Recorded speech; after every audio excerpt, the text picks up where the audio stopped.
1:34 y es momento de hacer contacto con Julio José Prado, ministro de Producción, quien también estará conversando con nosotros en esta mesa de trabajo. Muy buenos días, ministro. Gracias por su presencia aquí.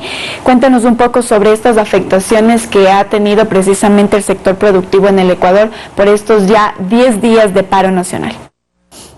Sí, muy buenos días con todos. Gracias por la invitación. Evidentemente todos expectantes del día de ayer y específicamente hasta la noche, para ver cuál es la respuesta de la CONAIE, de los líderes indígenas de la CONAIE, ante las propuestas del gobierno. El llamado de cerca de 300 instituciones de la sociedad civil, de la academia, de representantes de organismos internacionales, para que nos sentemos a la mesa a discutir, a debatir, a negociar, en aras de la paz social, en aras de poder salir adelante de esta crisis que ya está generando cerca de 110 millones de dólares de pérdidas acumuladas para el sector productivo, para la ciudadanía, y esto ya no puede seguir. Lastimosamente, como digo, si bien estábamos expectantes de ese diálogo, de esa respuesta, no se ha dado una respuesta clara sobre cuándo y cómo la CONAIE pretende sentarse a la mesa de negociación.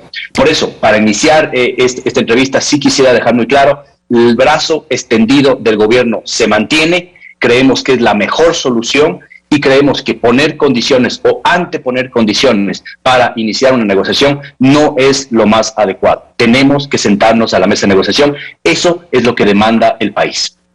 Ministro, buenos días. Quiero reiterar la pregunta que le hizo mi compañera, efectivamente, sobre el tema de las afectaciones en producción en estos 10 días de paro. Si nos puede dar información al respecto. Claro que sí, tengamos las cifras, ¿no? La que acabo de dar la voy a ampliar y desagregar un poco más. Tenemos pérdidas por cerca de 110 millones de dólares durante los 8 primeros días del paro. Ahora, recordemos que ya estamos entrando hoy al 10º día de paralizaciones y de manifestaciones. ¿Qué significa esto? Además, se van incrementando las pérdidas a lo largo del tiempo. No son las mismas pérdidas que teníamos, por ejemplo, los 5 primeros días del paro, los 4 primeros días del paro, en los cuales, si bien había afectaciones, las vías todavía estaban abiertas, no había cancelaciones de vuelos a nivel internacional, la carga estaba, en términos generales, todavía saliendo del país. En los últimos 4 días ya vemos que las pérdidas se van agregando. Por ejemplo, tenemos pérdidas en términos de exportaciones que superan ya los 40 millones de dólares. Tenemos en términos de pérdidas florícolas, solamente del sector florícola, que además está localizado en la zona centro y norte del país, justamente donde están las mayores protestas, por cerca de 3 millones de dólares diarios. Y en el sector turístico tenemos ya cancelaciones que superan el 80% de las reservas que han sido lastimosamente canceladas, y entonces ahí tenemos pérdidas mínimas de 5 millones de dólares al día, ¿no? Ahora, permítame darle 2 datos que acabamos de enterarnos. 2 compañías de aviación de los Estados Unidos muy grandes acaban de suspender sus actividades para venir al país. Esto es tremendo porque significa que básicamente no solo que no vienen turistas, no vienen inversionistas, empresarios, sino que la carga que estaba destinada a salir en esos aviones, indudablemente que se complica también mucho más. Eso es lo que estamos viendo hoy por hoy. Ministro, ahora también se ha mencionado por parte del gobierno este apoyo internacional en estos días de movilizaciones. ¿Cómo han podido ustedes trasladar y qué países han brindado estos apoyos? Pues entiendo que ahorita se encuentra un avión brasileño aquí. ¿Nos puede también detallar al respecto?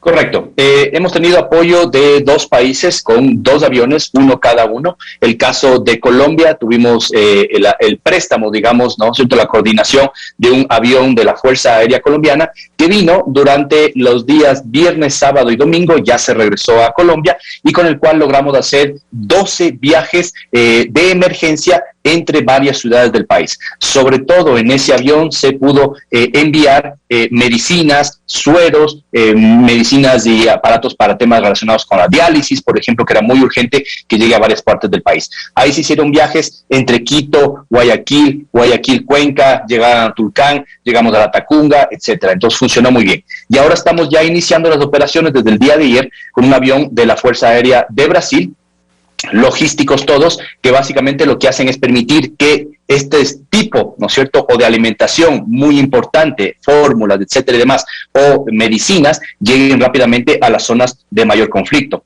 Al mismo tiempo estamos tratando de mantener los convoys protegidos por militares y policías, convoys privados de empresas privadas que no han logrado salir, por ejemplo, de la zona de la sierra hacia la costa o de la costa hacia la sierra. Esto está muy complicado porque a pesar del llamado que han hecho los dirigentes indígenas a sus bases, pues lo que vemos es que no se está permitiendo el paso de alimentos y esto está generando ya un desabastecimiento y se acumulan las pérdidas de las empresas y evidentemente muchas de ellas están ya amaneciendo el día de hoy cerradas. Ministro, muy buenos días. Usted ha manifestado al inicio de esta conversación que sin duda alguna la postura del gobierno nacional siempre ha sido la del diálogo, pero por otro lado estamos viendo que por parte de la CONAIE lo que ellos exigen es el cumplimiento de 10 puntos a las peticiones que están ellos pues planteando al Ejecutivo. De tal manera que el diálogo en primera instancia no podría ser viable porque no existen dos personas que tengan la voluntad que mínimo se requiere para que se dé este diálogo. ¿Cuál sería la alternativa entonces que a partir de los gremios industriales, de las cámaras de producción y sobre todo de los empresarios ecuatorianos están planteando como una solución a este conflicto, ministro? La única solución en este momento es sentarnos a la mesa de diálogo. El gobierno lo ha propuesto desde el primer día, no solo en términos de un diálogo para ver qué es lo que suceda después, sino con propuestas concretas sobre la mesa que son respuestas puntuales a las 10 demandas o exigencias de la CONAIE, pero también amplían la situación justamente de beneficios para el resto de la ciudadanía. Por ejemplo, hemos conversado sobre que uno de los temas más importantes que tenemos hoy por hoy de afectación debido a la crisis internacional son la subida del precio de la urea y el precio del aceite, por ejemplo. Ahí tenemos dos propuestas muy concretas que ya le hemos puesto sobre la mesa y la estamos comenzando a implementar.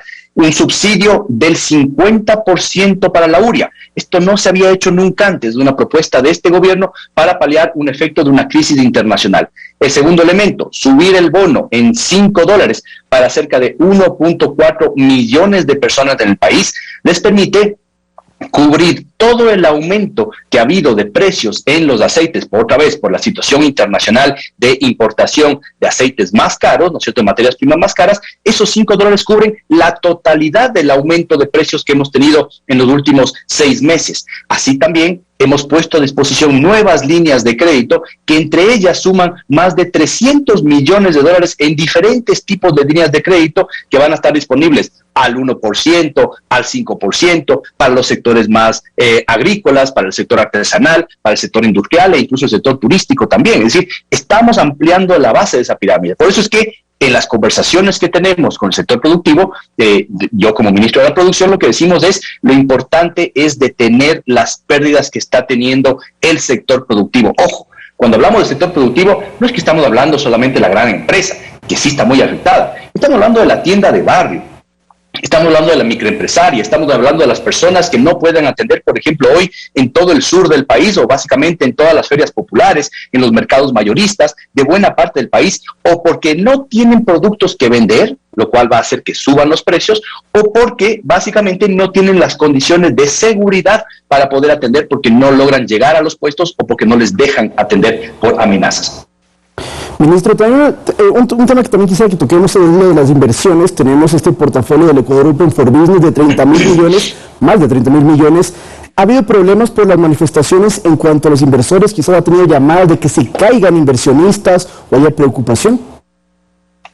A ver, lo que estamos teniendo de forma inmediata es una subida del riesgo país, para que todos nos entiendan por qué es importante esto, porque mientras más sube el riesgo país, sube, ¿no es cierto?, el costo de endeudamiento en el Ecuador, y puede llegar a subir, si es que esto se mantiene ventajosamente, todavía no lo vemos, pero se puede llegar a dar una subida de las tasas de interés a nivel internacional y a nivel local. Eso no es bueno para el país. Pero sobre todo, yo diría que el mayor problema que tenemos hoy por hoy es el tema de cómo nos ven a nivel internacional. El Ecuador se está viendo, mostrando al mundo como un magneto de atracción de inversiones, mientras había justamente en la región una serie de problemáticas y gobiernos que más bien miraban hacia adentro de la economía. Lo que nosotros estábamos haciendo es traer inversiones, haciendo este shock de inversiones de cerca de 5.000 millones de dólares, que es la cifra más importante que hemos visto en la última década de inversiones privadas, locales y extranjeras. Pues ahora afuera evidentemente se paralizan las inversiones, sobre todo los viajes de prospección al Ecuador, y como esto va a pasar evidentemente y esperamos que haya la voluntad política de la CONAIE de sentarse a la mesa, pues apenas pase esto, retomaremos los contactos a nivel internacional para que puedan empresas venir a nuestro país. Pero sí es cierto que ha habido cancelaciones de visitas durante las últimas 2 semanas, puntuales, algunas de ellas conmigo, otras con otras instituciones, para buscar inversiones. Los TLC no están en peligro, se lo pregunto porque uno de los puntos de la CONAIE es que critican justamente que mediante estos tratados de libre comercio con otros países se va a perjudicar a la producción nacional. Mire, los acuerdos de libre comercio que está negociando el país y que estamos empeñados en crear más oportunidades para que justamente las pequeñas y medianas empresas puedan exportar más, no pondrán en riesgo la producción local. Sobre todo, no van a poner en riesgo la producción agrícola, que es la que más le interesa al sector, por ejemplo, indígena, lo cual entendemos muy bien. Pero tengamos un dato muy claro aquí. Cerca del 80% hoy por hoy, 80% de las empresas que exportan son pequeñas, medianas o microempresas. Es decir, la gran mayoría no son la gran empresa la que se beneficia de estos acuerdos comerciales, son los artesanos, son los pequeños emprendedores y demás que logran colocar productos en el exterior que de otra forma tendrían que quedarse en el país, pero pagando menos precios, etcétera, y sin dar a conocer nuestros excelentes productos en el exterior. Por eso, con el presidente de la República, en el manifiesto que ha sacado el presidente y que ha puesto a disposición de la ciudadanía, respondiendo a los 10 puntos de la CONAIE, dice muy claramente: no se firmará ningún acuerdo comercial, ningún tratado de libre comercio que vaya a generar una afectación a la producción agroindustrial en nuestro país. Ese es un compromiso y todo lo negociaremos en forma adecuada, evidentemente, ¿no? Muchísimas gracias, ministro. Efectivamente, entonces habrá que ver cuáles son las condiciones específicas para cada uno de los tratados de libre comercio, si es que se dan, y cuáles son las ventajas que tuvieran precisamente los sectores que en este momento se sienten vulnerables. Agradecemos la presencia del ministro Julio José Prado, ministro de la Producción, por haber estado con